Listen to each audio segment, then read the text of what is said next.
Yeah. Plus, I don't have keys with me. Okay. Let me try something. I'm just wondering if I'm not even flipping it away to get it to.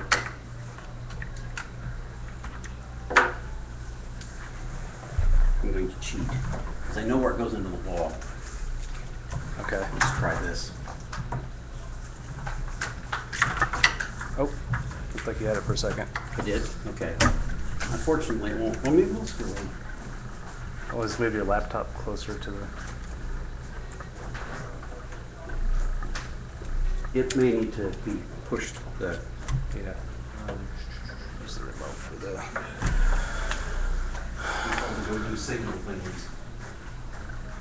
Says it's looking for VGA though, but then of course. Are you in projection? Are you? Yeah, well, telling me it's to may send? have. Ah.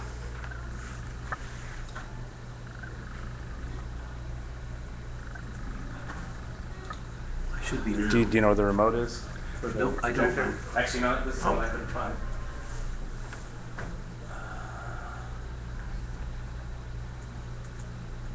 It keeps shutting off too. You know, how is it DVI? Because this is VGA going up here.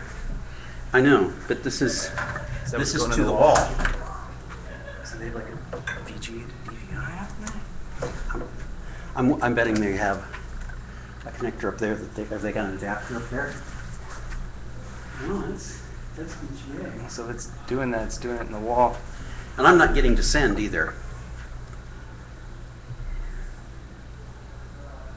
Boy, that is weird. Because yeah, it has. I mean, that was hooked back there, and I just pulled it. So this is coming from the wall. Do you have a DVI cable? That's what I got I mean, here. cable. Yeah, I've got one. Like how long is it? Would it reach up to the projector? Oh, I don't know. That I don't think I do. Does this have USB on, or does this have HDMI? Yeah, they do. Okay. I have an HDMI I've cable, got but a not that long. I've got a 25-footer Okay. in my tub. I'd recommend just doing that. Just go straight to the horse's mouth. Well, I gotta get that. I think it does have a HDMI. Mine does. Because I don't have any notification, but when's that?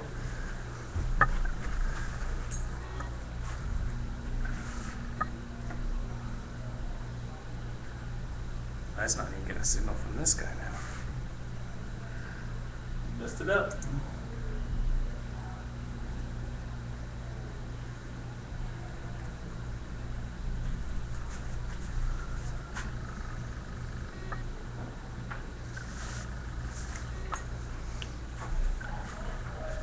Pretty surprised out of all the people here, there's only 3 that went down to this. Well, it's Windows. And I think it's actually the one last year I went and bought a new laptop and had Windows 8. And it was, I got a thing that would, a little extra program to put the start button back in there, and I just worked from the desktop.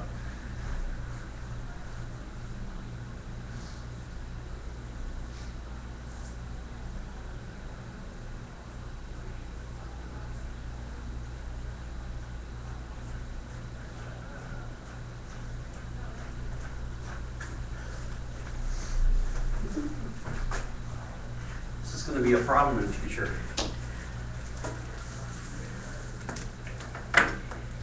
Actually, we can survive this way for the whole week, or the whole days if we need to.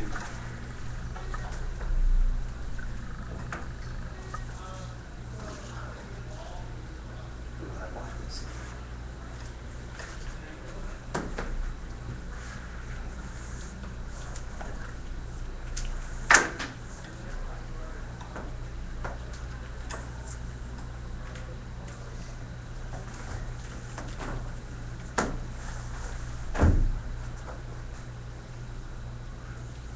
Get a hand? No.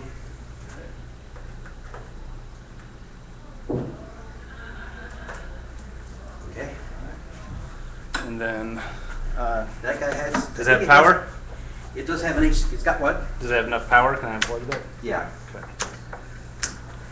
Oh, I got you. Oh, well, you're just gonna run it all the way. Oh, I was yeah. going to run from here, but yeah. There you go. That'll work. And this has an HDMI port on it. Yep. I believe. Yep.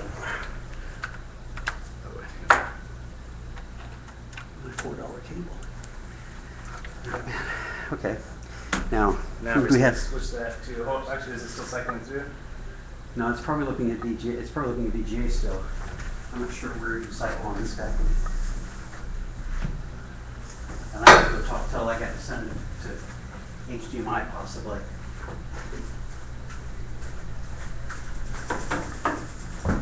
Because it's probably going to go, hey, oh, it says duplicate.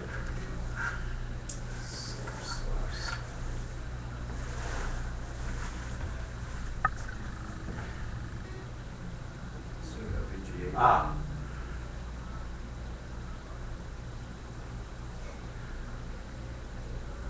Input select, there you go.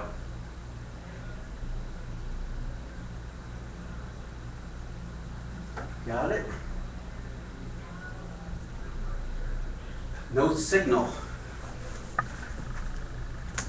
Wait, 1 second. There you go. There you go. You're good. All right, thank you. Okay. So how much time are we? Okay.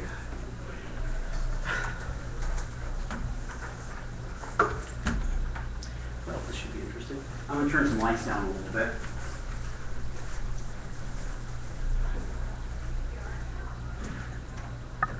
Is it too dark? If I go over this way too much, I'll run out of power. Although I could run this off, this will run for a while, but no, without being plugged in. Well,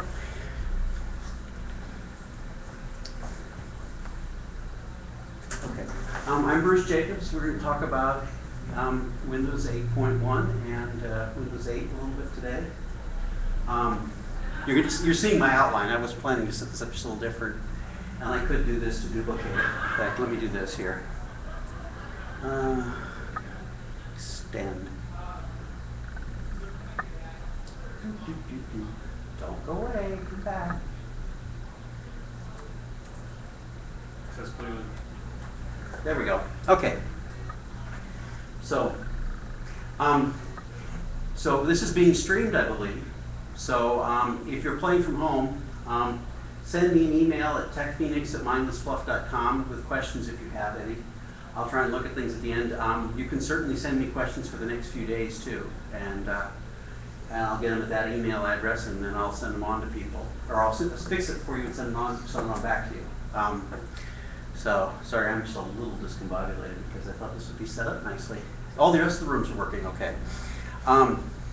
Then the last group used the standard setup that the school uses. So what I'm trying to do is kind of help people figure out what they need to do with what they need to know about Windows 8.1 and 8 for the future for people moving on to it. I'm not going to try and sell you on Windows 8.1 or Windows 8. It is usable. I've been running it as my primary operating system for the last few months. There are things it's a huge change, probably as much as the change to Windows 95, if not more.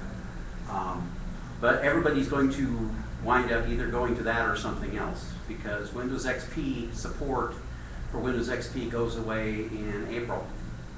And at that point in time, Microsoft is going to stop sending out patches to it. And businesses are going to have to get off of it because they're not going to be certified on it. So it's going to be interesting. You can buy Windows 7 PCs still today. Dell in places, and I've even seen them in places like Staples and so on. But they're getting harder to find. I don't think it's worth buying a Windows 8 machine or Windows 8.1 machine and rolling back to Windows 7. I don't think it's worth the extra price. The differences aren't that great. And if you play with it, you'll learn how to change things around. So I was going to ask people, what operating system are you guys running on? Mostly? My operating system, you mean like Windows 8? Yeah. Yes. Are you running? You're running. Okay. You're running Windows 8? I'm in Windows 8. Okay.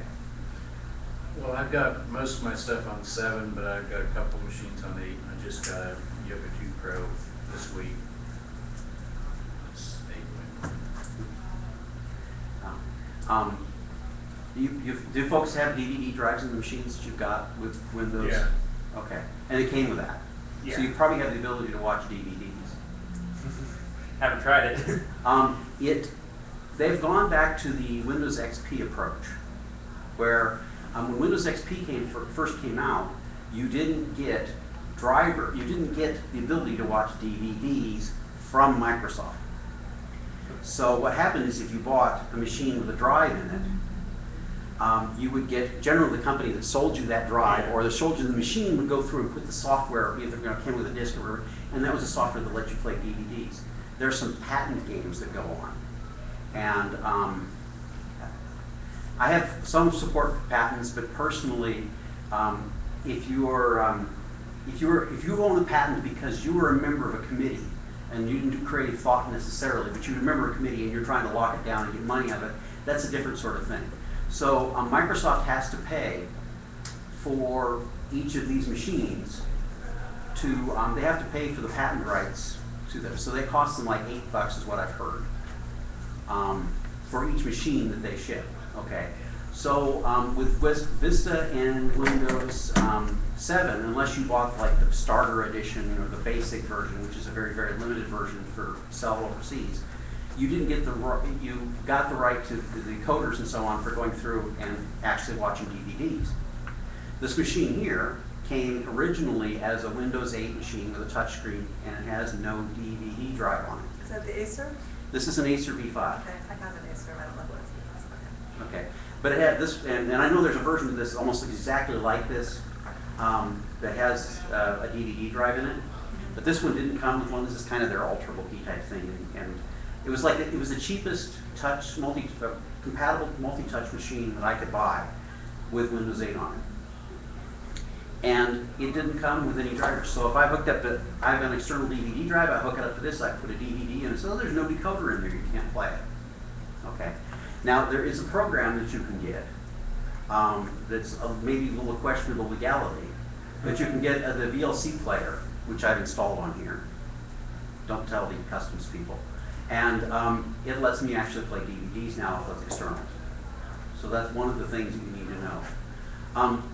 Oh, I should say, I don't have a relationship with Microsoft anymore. I did some contracting and some other things and done a bunch of volunteer work for them. But right now I don't have all my NDAs are probably expired and I don't have any relationship with Microsoft. I'm not here to promote them. And of course, I don't know all the internal details about Windows 8 and what's going on. But you'll hear me talk about, oh, this is why they did things, or this is something like that. That's just speculation on my part, okay? But you know, you hear things and people report things in the press, okay? So I can explain some of what they're doing, okay? Is anybody here running the RT version? Never even heard of it. When Microsoft came out with their Surface, they have this RT version you can get, and actually I think Dell and some other people sell them too. The Surface comes in 2 different versions, well, kind of 4 now. It comes in 2 different versions. There's an RT version, which is the one that you hear that comes bundled with Microsoft Office. And it's the home and student version of Microsoft Office. And you don't have the right to use it to do business work unless you have a fully licensed copy somewhere else, okay? But the RT version, you can only install things through the Metro interface. If you buy something on CD, it won't run because it's not an Intel processor underneath. And there's an 8.1 version of this. So just something to be aware of if you want to go out and buy yourself a machine. If the machine costs less than about $700, it's RT, probably. Yeah, well this one was under 500, but it didn't have Office on it. And so That's not a Surface though, is it? no. Oh, you mean, I think it means if the Surface is under Yes, 500. yeah. The Surface is under The 700. Surface isn't the only one that does it. Dell Yeah. has one, Acer Oh, has one. yeah. Yeah, there are companies that are making these RTs, and yeah. There's some really interesting stuff out there. There is a 27-inch diagonal tablet out there that is being made, and it's got batteries in it, so you can carry it around with you. I don't. So so I'm going to show you a little bit of stuff. I'm not going to. There are tools you can do that will go through and make it look like it's Windows 7. Okay. And there's a thing called Classic Shell that you can download, which I haven't installed here, but I have it on a machine at home. But you can do some sort of customization type of things with that, and you can install Classic Shell, and you'll get a start menu very much like what you're seeing in Windows And I've got to remember that I am not, you're not seeing what I'm seeing. Okay, so let's go back over here. And this should send. And we have to talk about this room. I don't know if he told you about it. No, I haven't heard. KDM's broke. Oh, bummer. So it's only going to that machine unless you have 25-foot HDMI cable.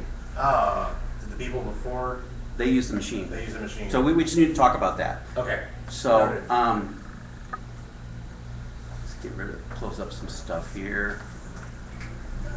So I'm started out a wee bit behind because we were trying to get stuff going in this room. So, okay. Okay. Close a few more monitor screens. Okay. So, this is the Metro interface for 8.1. Okay. And I'll show you some other things here too, but I have an 8.0 machine, and by the way, if you have questions about 8.0 or other things like that, and we don't get to time to it because we only have 45 minutes here, I'll be around over the weekend, so come grab me about stuff too. Or you can send me an email. They've done a couple cool things in 8.1. First off, okay, so everybody has played a little bit in here with Windows 8 or 8.1. One of the things that they've done is they've changed. So if you want to edit these tiles, you like right click on the tile and you'll get a menu down here. Okay? And let me go here and look at this one. This one here is the store. Okay? And Microsoft would love you to buy everything through the store now. Okay? And this one is set up with live tiles. See, it's got advertisements running through for various things and so on. Okay, there's a little icon down here in the corner that says it's the store. Okay, and then down here you'll see a 1. Okay, so I'm going to click on this tab, just a normal click, or on this button, a normal click, and it's going to come up and it's going to buzz in the store. And here you'll see a big copy of the thing, and here's the store. Now you remember we had the 1 up there. When you see the 1 on the store tab, that means you've got an update to do. So one of your applications or more applications can do an update. So if I click on this, it'll come up and it'll show me a list of stuff. And it has a tendency to update things on its own too. And this is an Ultrabook, so it's not the fastest machine in the world. I'm going to eventually need to upgrade the RAM on it, but it has to be, you have to take it apart to do that. So you can see here's an update. Okay, and you can click on here and it'll actually install this. So there's a program called Windows Reading List that you can go through. And this is kind of a cool feature. You can go through and say, I'm looking at this website, this is cool, but I want to look at it later. You can send it over to your reading list and then come back to it and get it later on. It's not quite really a bookmark, but it's a little nicer than that. So if I click down on here and click install, I'll get to see the stuff. Okay, it'll actually do the update. Now, one of the things that I have found, Microsoft would like this to be like a tablet operating system, and they expect people just to kind of let things go. Okay? And I could come back around over here and back over the screen and just leave that running. Okay? So if I'm doing something like Internet Explorer, I can come in and do that. But then this will stay running. And if you have too much stuff, and to swap back and forth, I just hit the Windows key. Oh, you pressed it. Okay. Yep. Okay. You can also come down in here and hit since this is 8.1, you have this down here. This is the new start button menu. Okay, well it's really just a start button. All this does is do the same thing that your Windows key does. In Windows 8, you'll see actually a picture of a thumbnail of that. You can also swipe in from the left side of the screen. Yeah. And if you see, if I go up here to the top, it's going to show me a list of all the open apps. Let me go here actually. If I go up here at the top, it'll show me a list of the open applications. It's up in the corner. Now, one other thing I'm going to change, and it did finish doing this update, I have a real problem with some of these live tiles in that I'm looking around, I come back here and I'm trying to get to something. And I don't like the fact that I'm looking for something and I'm not looking for new to the store, I'm looking for the store itself. So if you right click on this, then you can go in and you say turn live tile off. That makes it not cycle. Okay, so it just goes to the icon. So now it's going to show this all the time and I don't get the advertising or anything like that. I can also right click on this and I can resize it. Now with Windows 8.1, you've got a lot more choices. So small, it's like this. Not all applications will let you resize it and all those different choices. So I can come here and I kind of like actually, I like white for this. Okay, and then you can drag this stuff around, slide it around and so on. And this is all stuff you'll kind of figure out. Click and hold to drag. Yep. By the way, you can't do that by default. You gotta right click on the desktop and set it so that Yeah. you can do it. Now, this is a touch screen, okay? How do you right click on a touch screen? You just hold the button down. Yeah. Okay, and that's actually been back to the Surface stuff, okay? I have at home one more machine that has Windows 8 on it. It's a desktop, it's an all-in-one desktop. And I was like, okay, this is cool. Technically, in order to be qualified as being a touchscreen laptop or desktop or whatever monitor for Windows 8, you need to have 10 points of multi-touch. Okay, mine only has 2 at home, but because it was a Windows 7 machine. But I haven't seen anything in here that I need to do that requires more than 2 fingers worth of stuff. However, my machine at home has a problem. And if you're going through and doing this and you're going to buy a machine, and you're going to get one of these touchscreen machines, and you're going to run Windows 8 or 8.1 on it, there's something really, really important, okay? And probably all the ones that are come natively, you're going to see this. It'll be flat. This screen is flat from one edge to the other, clear on out to the outsides, okay? My machine at home has a bevel, okay? So think about it, you got the frame around it, right? Okay, and this frame is thicker than this. It's square. It was cool. Life was good. It was designed probably in Vista and shipped under with Windows 7 on it. You want to go through and you want to go and swipe from the edge. So you put your hand on the outside and you go like this. Okay, and it jumps. So you jump the edge and you're no longer on the corner or on the edge. Same thing with, there's a lot of the stuff that I do where I drop my mouse down in the corner, or my finger down in the corner to bring up the charms. So down here brings up the charms. Well, now I'm, just think about it as I'm trying to put, this is a big screen, so pretend my hand's the size of my finger. It's gonna sit on that beveled edge, and you're done. So you gotta really push on it to get it in the corner here. And it basically becomes unusable as a touchscreen for that purpose. So don't buy a touchscreen monitor that has a bevel, because you'll really hate yourself. My iPhone has a case on it that I imagine is going to make it So what is it? difficult. Come on, sit down. Oh, take pictures. I'm doing DVD. That I imagine is going to make it difficult when if I upgrade to iOS 7 to swipe up from the bottom, because I can't really get to the edge of my screen Yeah, I've usually. seen some stuff written about that already. Yeah. Yeah, but you need that for, and there's no big deal for this. But for that to go through, you want something that's going to protect your edges too. Yeah.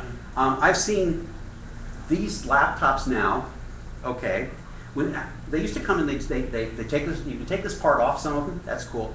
There used to be ones you could swivel around and lay it flat. Yeah, I don't know. But I've seen the ads of them where they go through in this hinge here, they like, oh hey, the woman with the postal service person. Okay, you've only seen the TV ad. She just takes this and flips it all the way around. So it lays flat like that. And I'm like, okay, my keyboard's gonna be on the ground.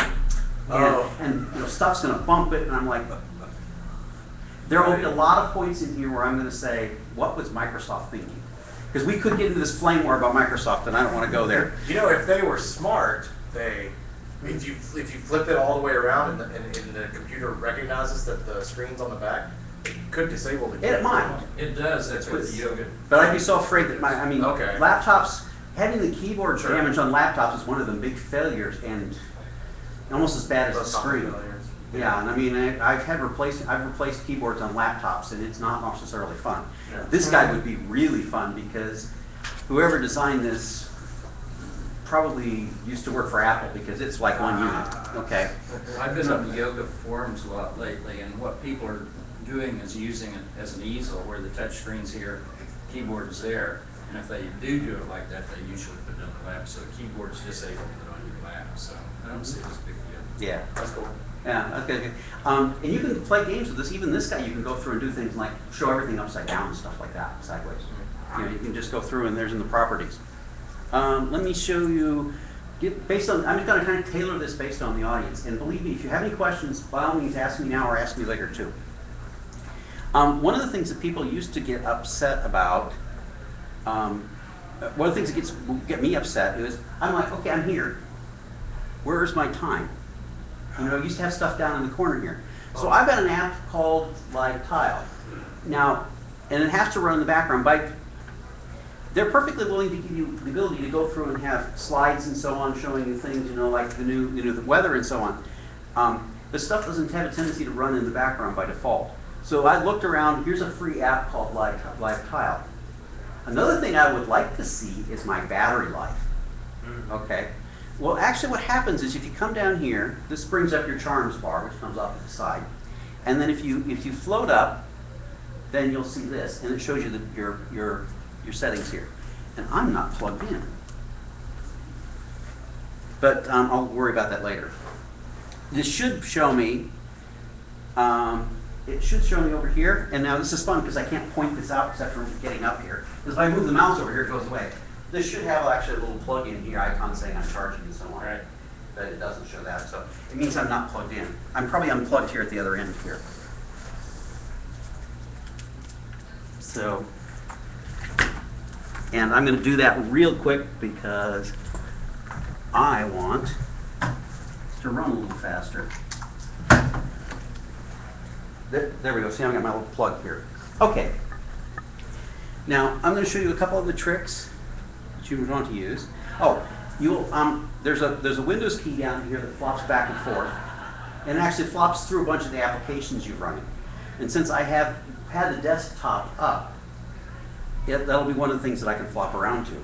So I'm going to go here, and it's just that my apps are installed. Okay. To close an application, because you don't want these things all just sitting up here using up memory, go to the very top and you get a little hand. Okay. Now you can dock things off to the side. You can just drag it down to one side and dock it. But if I take it like this and I run it all the way down to the bottom screen, it actually goes away. That's how you close an app. Okay. And unless you sit there, and a lot of this stuff you just Google and find it, but it's just not intuitive. They have some tricks and some things that they show videos, but they're by no means complete as far as I'm concerned. Now, I'm going to go down in here, and I'm going to show you a couple of the tricks here. Okay. Let's go into my documents. Oops. In the process of setting things up here, it's still loading things. And I'm just going to make a new folder.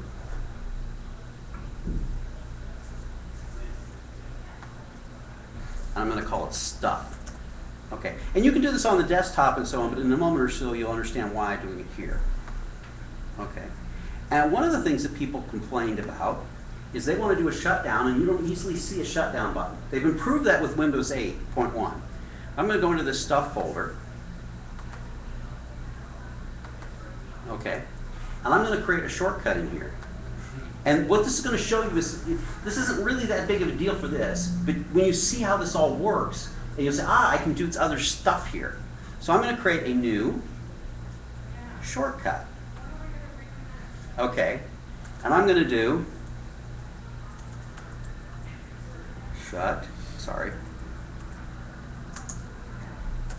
R, T.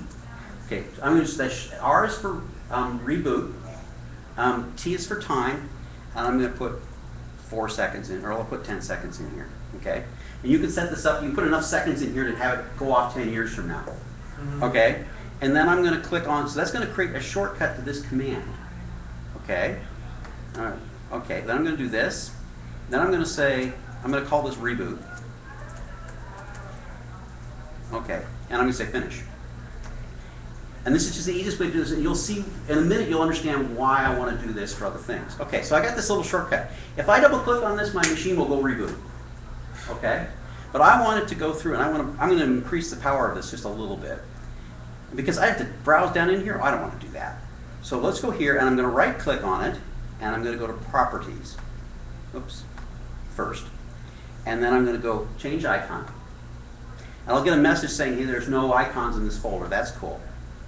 And then I'm going to come on here, and I'm going to pick an icon for this. Oh, let's call it that guy, I don't know. Okay. Okay.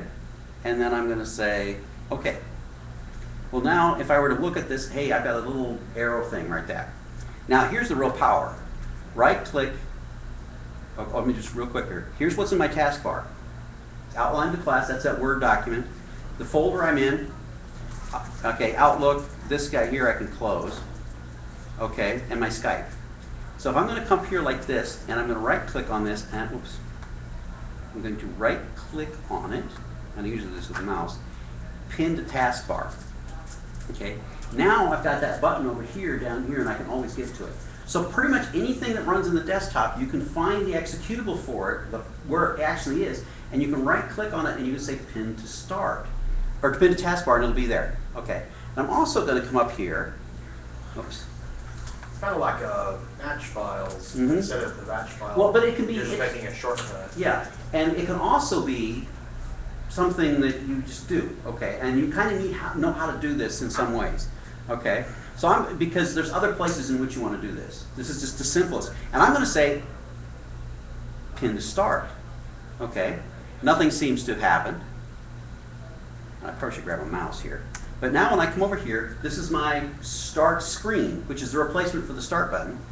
And if I come clear on over here, here's my reboot application now. Okay, and I can right click on this, and I can unpin from the start. I can resize this to something small. I can drag it over here so it's always where I can get to it. Okay, and now I've got this on the start screen wherever I want to do it. Let me show you a couple of things. You see I've got the command prompt put up here and things like that. And now also, I was going to tell you one thing too. Some of these applications are fixed and other ones aren't. So let's go Open Calc Math. When you right click on one of these tabs, you can also go through, besides doing the unpin from start, come on, you can also go through and right here you can do your uninstall. So you don't have to go back down and hide and find it inside the control panel to do that. So this is an important thing. You can also run as administrator here and things like that, which is kind of cool. And if you do an uninstall, it goes away. It's not on your machine anymore. Now, some things you're not allowed to uninstall, like the store, the camera, and things like that. And I wonder what would happen if I did this. See, it won't let me undo that. Okay. Another thing you can do is, there's your screen here. If I unpin something from the start menu, and then I want, oh gosh, I want it back, okay? Plus there's a lot of stuff here, applications that, there's a lot of applications that come on the machine that you don't get access to. You know, if you look through this, I don't see the control panel. Now I can get to it through the charms bar, or when you're sitting at start, you can just start typing.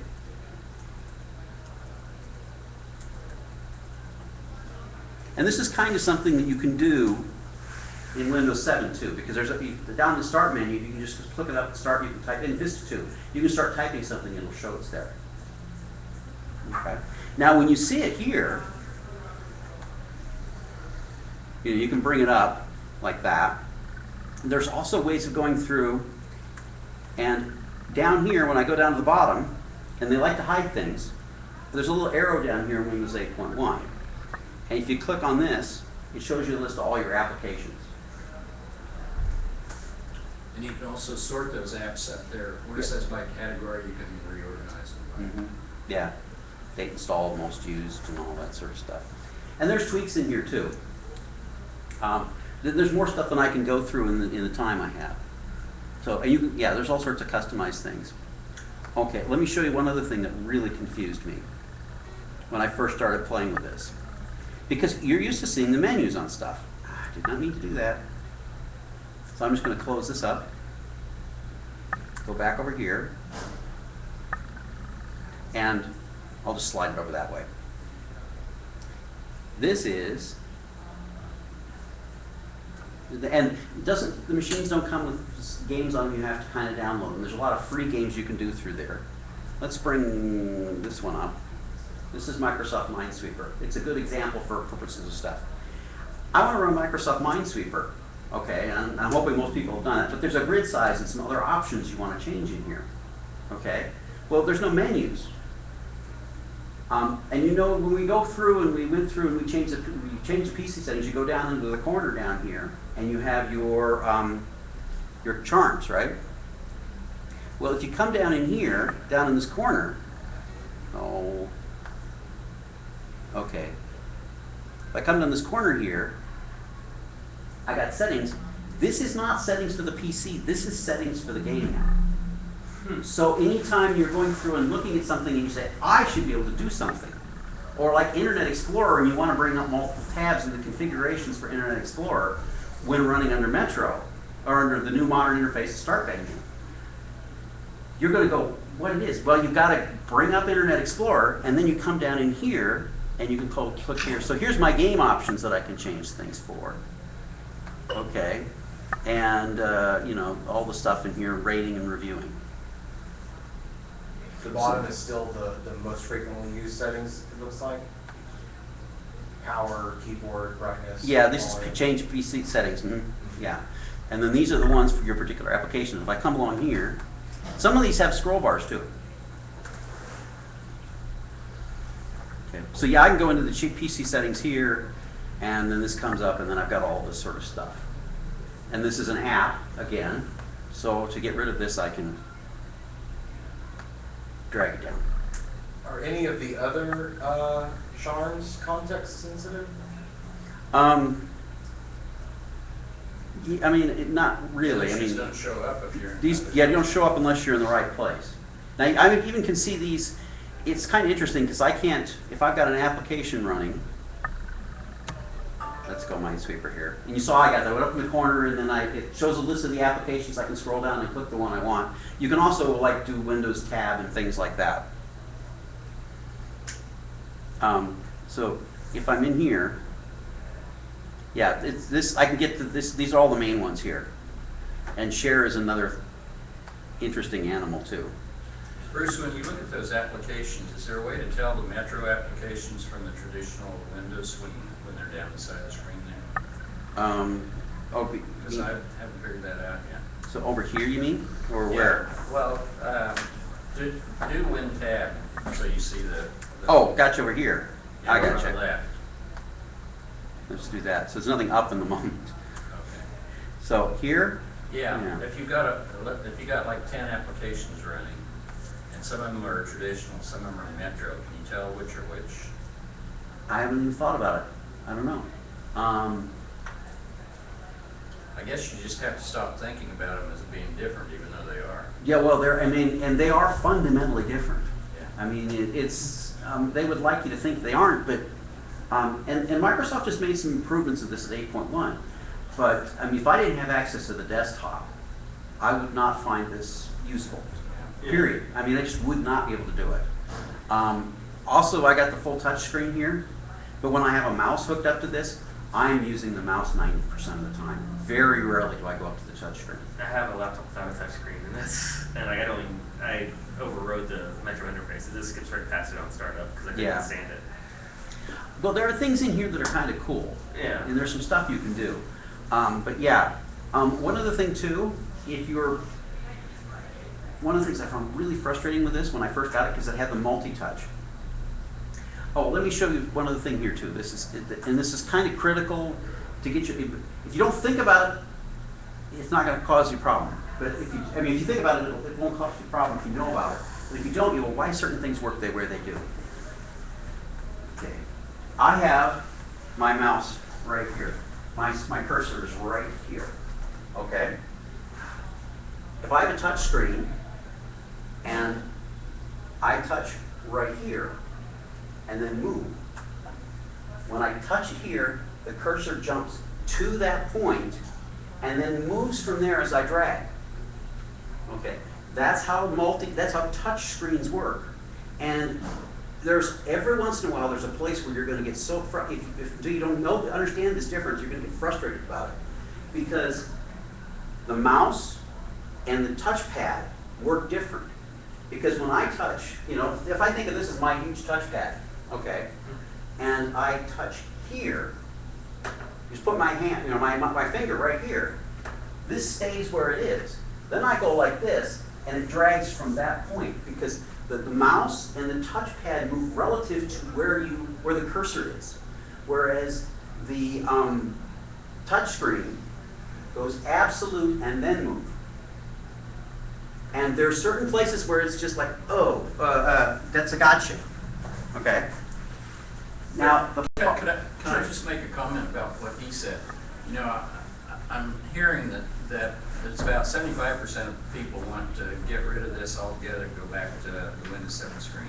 Yeah. But my opinion is people don't give it enough time to really learn it. This is a very powerful Yeah. thing to use if you spend the time to actually learn how to use it. Yeah, I just got so frustrated, like I had it and I got frustrated and never went back to it. That's kind of why I'm sitting here, because I want to use it, and because, it's the way it's going to go. I work a lot with old people, and some of them I know will never figure this out, so I put the 7 interface on. But if you've got any brains and really want to be more productive, I think this... there's some really good stuff here. There really is. And then for a touch screen, because that's the one thing about my current laptop doesn't have a touch screen. I had a laptop back with this guy that was a touch screen, and it was there. I loved it. I loved having it, being able to just reach up and hit an icon. I just got so used to it. I'd be back on my desktop and I'd reach up to the screen. I play. There's some Facebook games that if you play them where on the touch screen and you're doing this, you can just kick people's butt. Oh, yeah. Because you're sitting there going, okay, I gotta click on the 3 things. Well, you gotta do it with a mouse. You gotta move it, click it, click it. Here you go, boom, boom, boom. And it's like, what did you do? Well, you just set the record score for that because, thinking with my 23-inch all-in-one, I can just kick butt on that. I've got a 5-year-old grandson that uses an iPad all the time. He's always going up to the TV trying to do something. Yeah, I've seen a video of a 3-year-old trying to run through a magazine and flip the pages and so on. Hey Bruce, real quick, you mentioned the thing about how on the touchscreen and the mouse and you click on Google and you drag down and it moves the cursor down to the right. What's the problem with that? Nothing's wrong with it. It's just that It seems weird to see the mouse move. Yes, I mean, if I go through right now and I put my finger on the G on the screen, it goes. But Okay.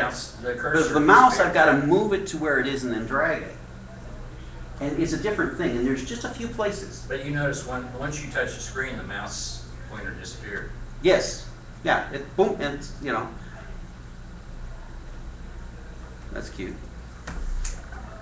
But anyway. There's also one other thing that's new in 8.1, the WinX, that's kind of a power user. If you get Windows and then X. Oh, yeah. Yeah, there's places and you can go. Windows E is the internet, it was the Explorer and so on. There are... Let's show them WinX. Oh, yeah. That's shortcuts to all the Yeah. stuff. You can go down in here and you can go down, and even in 8, you can go in and right click and you'll get a menu like this. But now in Windows 8.1, you'll get to do shutdowns and such. So that's kind of a shortcut to all the techie stuff. Yeah, there's a Windows, there's places on the web, and I may have a link at some place, that show you all the little cool things you can do. Can you edit those? Like, do you set when E to load Google Chrome? I want to say Windows Control Shift. Back in Windows 7 and XP, you could define your own shortcuts with Control Shift something. Yeah. Is that right? Or is it Control Alt something? Yeah, you can do some of that. I know a lot of times when you used to buy keyboards, there was just a CD that come with them and had tools on them, and you could actually tweak all that stuff too. So go to your shortcut and go into the shortcut properties, and make a shortcut or just find one. Oh, I see. And I swear there's an option for shortcut key. Let's see, HTTP, Google, or something like that. Yeah. Google.com, yeah, just It's quite possible, yeah.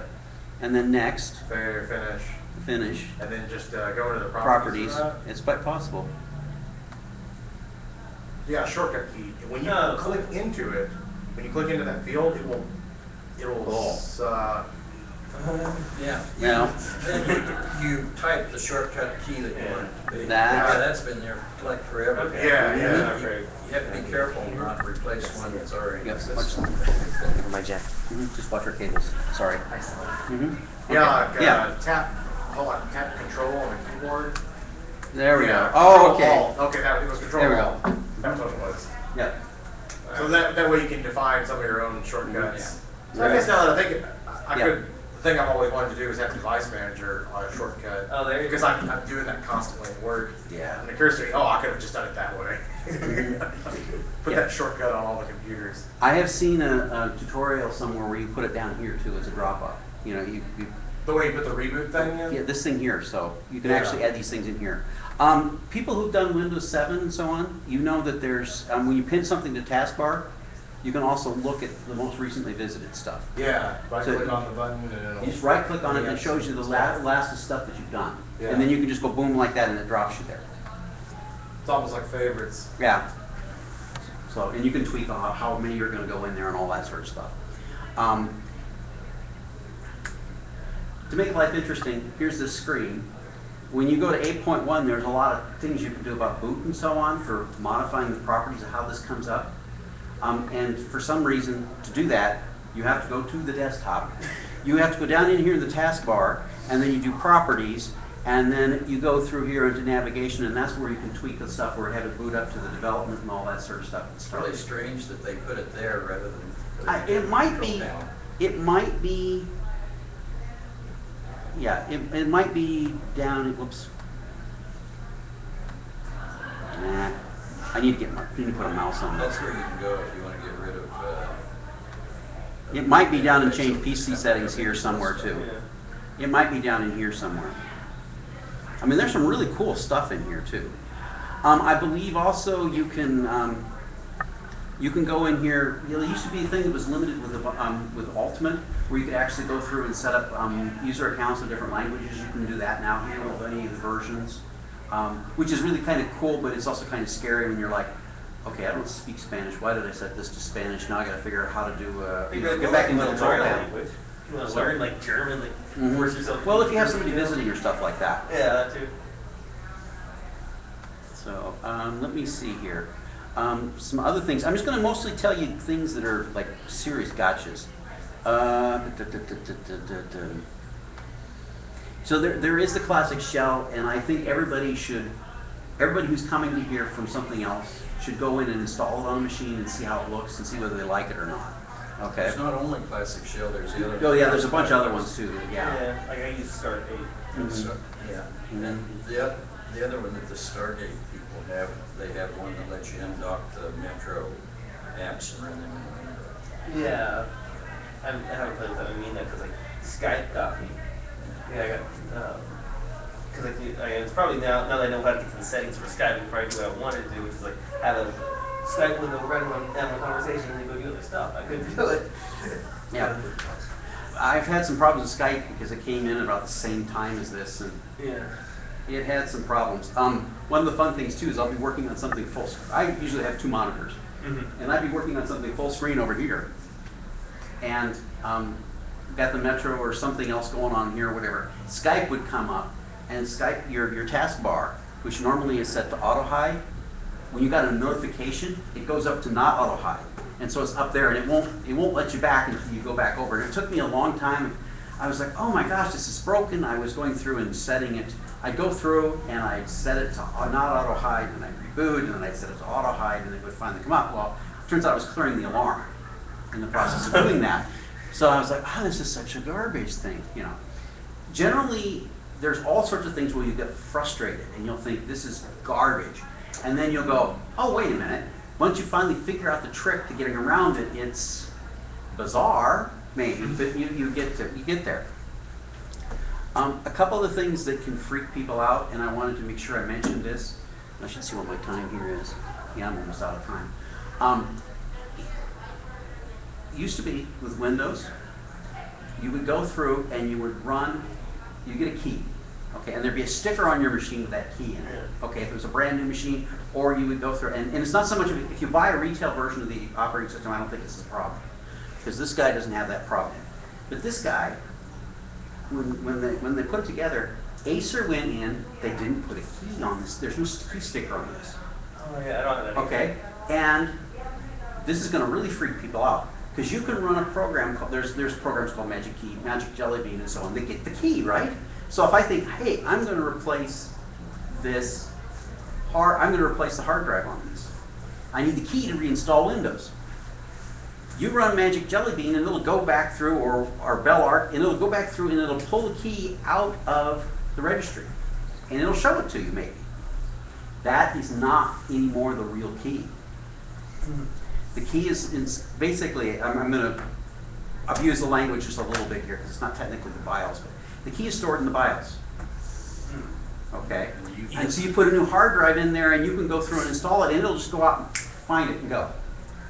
Nice. Okay. It totally messed with me when I was doing tech support for someone, and I was like, well, if I need to reinstall Windows, and I'm like looking all over his laptop, and well, where the crap is the Windows key? Well, and Bell Arc will show you a key in here. And what happened was, oh, this is cool. People were writing down the keys and so on and so forth. And then they just try and install, and generally it's not a problem because it knows. Right. Okay, but if they replaced the motherboard or something like that, and that BIOS goes away, then they would go through and they would take that key. And then some other people were like, hey, I'm going to go through and take all my machines. I got 17 of these machines.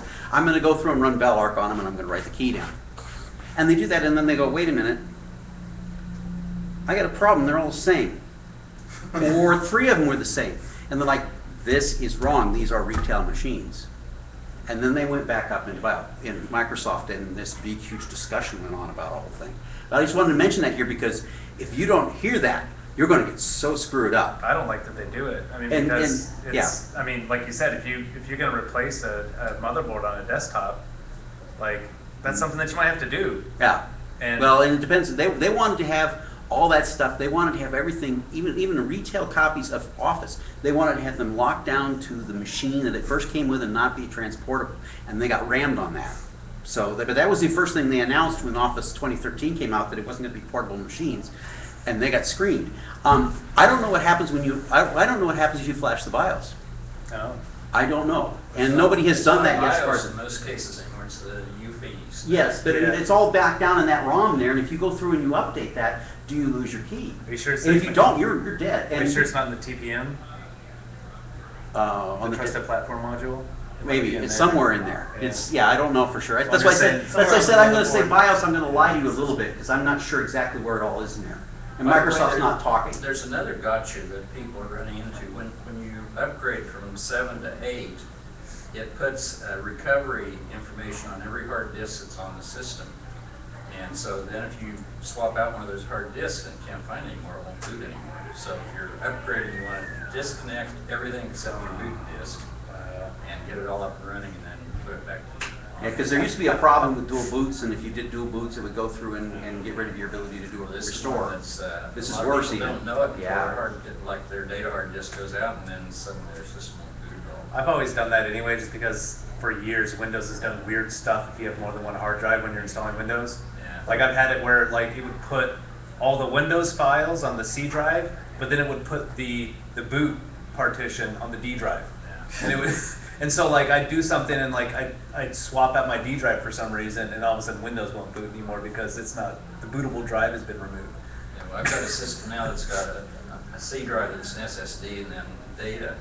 Mhm. And if I disconnect the data and all the pointers for data are over there, I think I'm going to have to swap them back before I do that. Great, I haven't got that far yet. One other thing I should tell people about, and we're out of time, by the way. Safe mode is different if it's even available. Microsoft has had a lot of pressure on them. One of the things that they get recorded in every boot thing is how long it takes to boot up. And they used to go through and used to be able to hit the F8 key or Shift F8 in order to get into safe mode.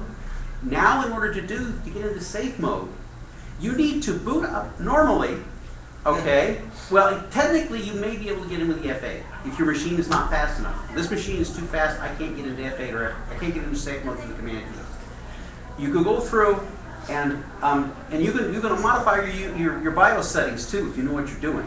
Because you go in there and you go through and there's the advanced setup options and so on. Then you reboot and then you go and you say, I want to go into safe mode, and then you reboot again and then you can get into safe mode. Now obviously the purpose of safe mode is to repair a machine that won't boot. Okay. Now they got some really cool setups in here as far as go through and restoring things and stuff like that too, which I was going to talk about. We're out of time. So, but just so you know, don't expect don't expect the F8 stuff to work. So if you can't get into Windows and you can't use F8, you can go into BIOS to make it into safe? No, in order to get into the BIOS updates, well, now, that machine, you're cool, because that machine is Windows 7 with a partition for Windows 8 added onto it. This machine came with Windows 8. When I reboot this machine, well, I'll deal with it later. When I reboot this machine, okay, it comes up and I see the Acer logo, and then Windows is up. Wow. Okay, and also too, another thing to know about too, if you're doing this stuff is, there's the way for updates and some other things, reboot and shut down, restart are different necessarily. When I first got that machine set up, I went through and it's okay, first thing you do is you go put the operating system on, get all that stuff, get it on the network and do all your updates. And it kept telling me I should reboot the machine to do updates and it'll redo it in 2 or 3 days. Because you'll get that message coming up now, it's 2 or 3 days it's going to do it. And I would go through and do a shutdown, and then I would power it all the way down, and I would power it up, and it would come up and say, you need to reboot. What? I just rebooted. No, reboot is what it wants. It wants to see you actually do a reboot in some cases. And a shutdown to a powered down state, and then a reboot is different. Okay? And also there's times in which when you're doing a reboot, you want to actually go through, there's times in you want to take these machines and actually really shut them down because it sometimes uses a semi-hibernated state. Yeah. And you can find up having memory leaks and stuff like that and having all sorts of problems. Okay? So remember my email address is TechPHX. Send me an email or notes or whatever you want to and questions and I'll help you with stuff. Okay? Cool. Okay? Thank you. Thanks. Food trucks.